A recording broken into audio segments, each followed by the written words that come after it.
গ্রাহকদের ২,২৫৭,৭৭,২৭,২২৭ টাকা পাচারের অভিযোগে ডেসটিনির এমডি রফিকুল আলীমসহ ১৯ জনের বিরুদ্ধে মামলার রায় ঘোষণার জন্য আগামী ১৫ জানুয়ারি দিন ধার্য করেছেন আদালত।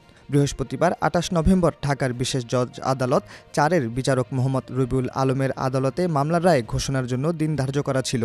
এই দিন রায় প্রস্তুত না হওয়ায় বিচারক রায় ঘোষণার জন্য ১৫ জানুয়ারি দিন ধার্য করেন। গত ১১ নভেম্বর ঢাকার বিশেষ জজ আদালত ৪-এর বিচারক মোহাম্মদ রবিউল আলম রাষ্ট্র ও আসামি পক্ষের যুক্তিতর্ক উপস্থাপন শেষে রায় ঘোষণার জন্য ১৫ ডিসেম্বর দিন ধার্য করেছিলেন। মামলার আসামিরা হলেন ডেসটিনির ব্যবস্থাপনা পরিচালক মোহাম্মদ রফিকুল আমিন, পরিচালক লেফটেন্যান্ট জেনারেল অবসরপ্রাপ্ত হারুনুর রশিদ, প্রধান কার্যালয়ের chairman Mohammad Hossain, vice president Mohammad Gofranul Haque, Mohammad Saidur Rahman, Mezbauddin Swapan, engineer Sheikh Taiyebur Rahman ও গোপাল চন্দ্র বিশ্বাস, পরিচালক সৈয়দ সাজ্জাদ হোসেন, ইরফান আহমেদ সানি, মিসেস ফারহা দিবা ও Jamshedara Chowdhury, profit sharing distributor Mohammad Jasimuddin Bhuiyan, Destiny multipurpose co operative society লিমিটেডের সাধারণ সম্পাদক মোহাম্মদ জাকির হোসেন ও সদস্য Mohammad Abul Kalam Azad, diamond executive S M. Ahsanul Kabir Biplob, Zubair Hossain ও আব্দুল মান্নান এবং ক্রাউন এক্সিকিউটিভ মোসাদ্দেক আলী খান।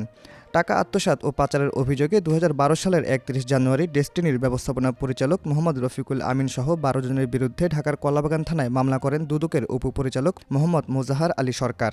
মামলাটি তদন্ত শেষে ১৯ জনকে অভিযুক্ত করে ২০১৪ সালের ২০ মার্চ আদালতে চার্জশিট দাখিল করেন তদন্ত কর্মকর্তা দুদকের উপপরিচালক মোহাম্মদ মোজাহার আলী সরকার। তদন্তে আরও ৭ জনের নাম আসামির তালিকায় অন্তর্ভুক্ত করা হয়েছে। ২০১৬ সালের ২৪ আগস্ট মামলাটির চার্জ গঠনের মাধ্যমে বিচার শুরু করেন আদালত। মামলার বিচার চলাকালে ১৪০ জন সাক্ষ্য দিয়েছেন।